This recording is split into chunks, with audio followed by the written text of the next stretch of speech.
है ना। अब कुछ बातें आपको याद करवाई जाएंगी। क्यों? क्योंकि अभी हम लोगों ने एनर्जी की बातें करनी है और पीछे से सारा कुछ मैं चाह रहा हूँ जब मैं आगे जाऊँ तो आपको पीछे वाला सारा कुछ दोबारा से जो भी आपने पढ़ा। कोई है कोई ऐसा ऐसा मेरा बच्चा जो मुझे बताया कि सर अभी तक आपने क्या पढ़ा पढ़ा बताओ, खड़े होकर इस चैप्टर में क्या पढ़ लिया? बैठ के बता दे, खड़ा हो बैठ के बता।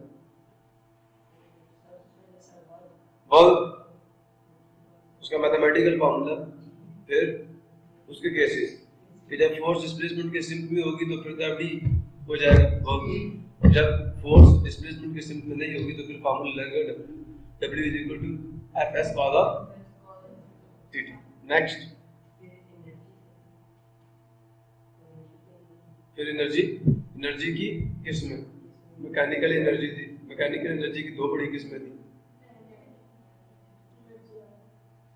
बोलो, kinetic energy and potential energy. आगे बोलो, काइनेटिक एनर्जी को डिफाइन किया, उसका फार्मूला निकाला, पोटेंशियल एनर्जी को डिफाइन किया, उसका फार्मूला निकाला। ऐसे किया तो ये मैं रिकॉल कर रहा हूं, the total amount of energy transferred from one body to another body with alpha force is called work done, और the product of forces and displacement covered in the direction of force is called work done. Working का the process of transferring energy from one body to another body is called working.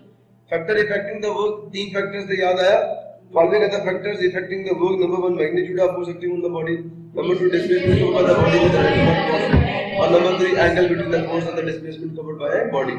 Cases क्या, work done on the body is zero when the body is at rest. body rest पे होगी तो distance ही zero हो जाएगी, नहीं समझा? work done, अब work ये cases कौन से जब work done क्या है, zero है। तो अगर आपका डिस्प्लेसमेंट ही जीरो हो जाए तब work done zero, body rest पे हो। तो बच्चे जब बॉडी रेस्ट पे आप फोर्स तो लगा रहे हैं तो क्या हुआ, डिस्प्लेसमेंट जीरो हो गया, तो वर्क डन क्या हो गया, जीरो हो गया। क्लियर हुआ? और अगर बॉडी पे फोर्स ही जीरो लगे, फोर्स ही तो फिर क्या हो जाएगा, work done on the body is zero when the body is moving with uniform velocity. जब बॉडी यूनिफॉर्म वेलोसिटी से मूव करेगी, एक्सीलरेशन क्या होगा, जीरो होगा, तो फोर्स क्या होगी, जीरो, तो वर्क डन क्या होगा, जीरो होगा, नहीं? अच्छा, नेक्स्ट क्या, work done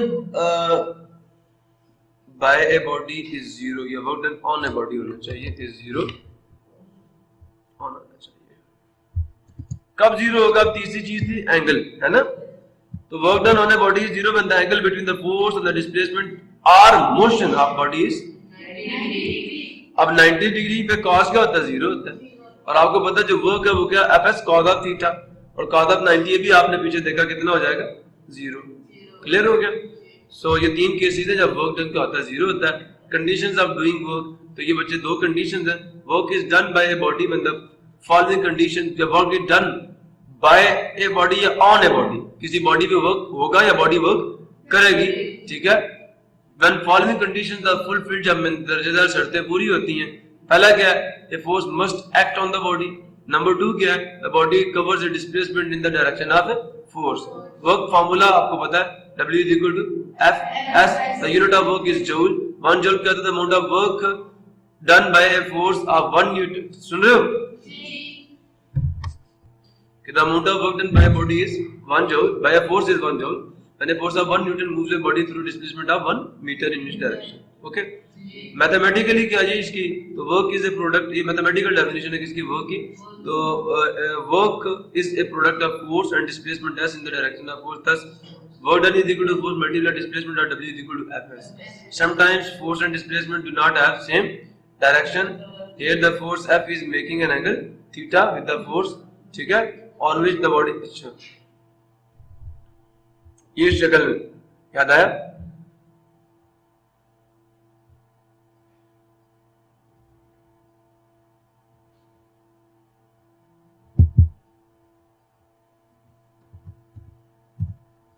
And the force makes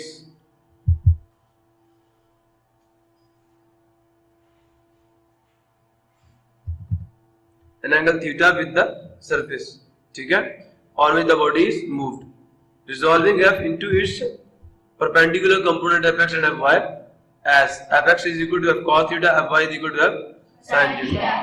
Clear हो गया? So प्यारे बच्चों, in the case when the force and displacement are not parallel, जब दोनों पैरेलल नहीं होते तो फिर फोर्स का वो कंपोनेंट जो डिस्प्लेसमेंट की डायरेक्शन में होगा वो वर्क करेगा। अब हो सकता है वो वाई कंपोनेंट हो सकता है x component, it depends upon, जैसे बच्ची सीढ़ियों पे बैग लेकर चल रही थी तो उस टाइम जो डिस्प्लेसमेंट था वो वर्टिकल डायरेक्शन में था, और जो वर्टिकल कंपोनेंट फोर्स का होगा फिर वो वर्क करेगा। क्लियर हुआ ना? तो जो component along the direction of displacement होगा वो वर्क करेगा। सो किधर गए जी? Sometimes force and displacement do not have same direction and the force have is नहीं makes, या is नहीं आएगा, makes an angle theta with the surface on which the body is moved। तो then हमने क्या करना, फिर फोर्स को रिजॉल्व कर देना किसमें, उसके कंपोनेंट्स में।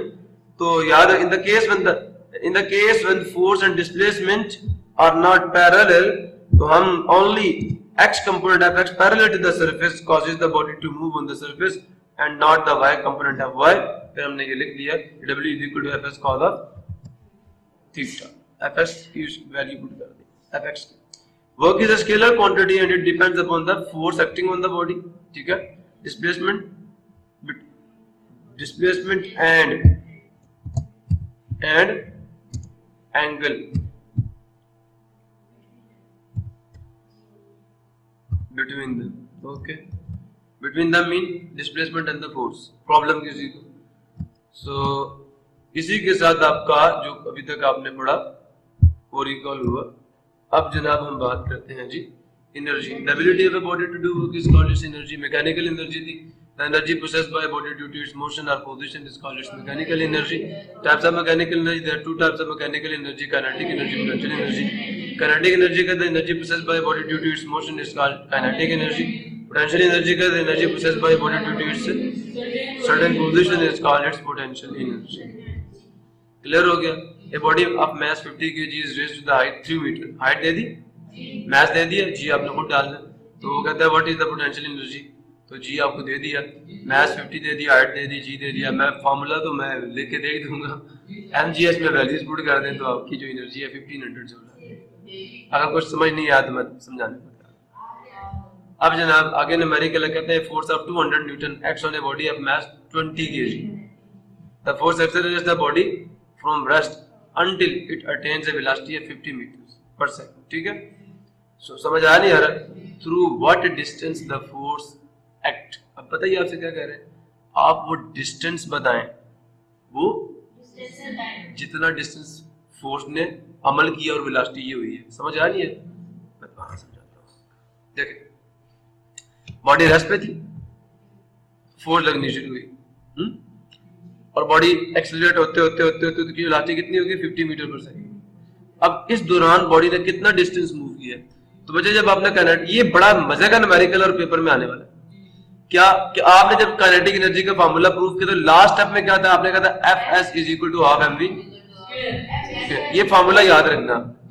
अब फोर्स भी आपको गिवन है, मास भी आपको गिवन है, वेलोसिटी भी गिवन है, आपने डिस्टेंस फाइंड करना। फोर्स लिखी, मास लिखा, वेलोसिटी लिखी, डिस्टेंस लिखा। Work done by the body is equal to kinetic energy gained by it, ये लिख दिया।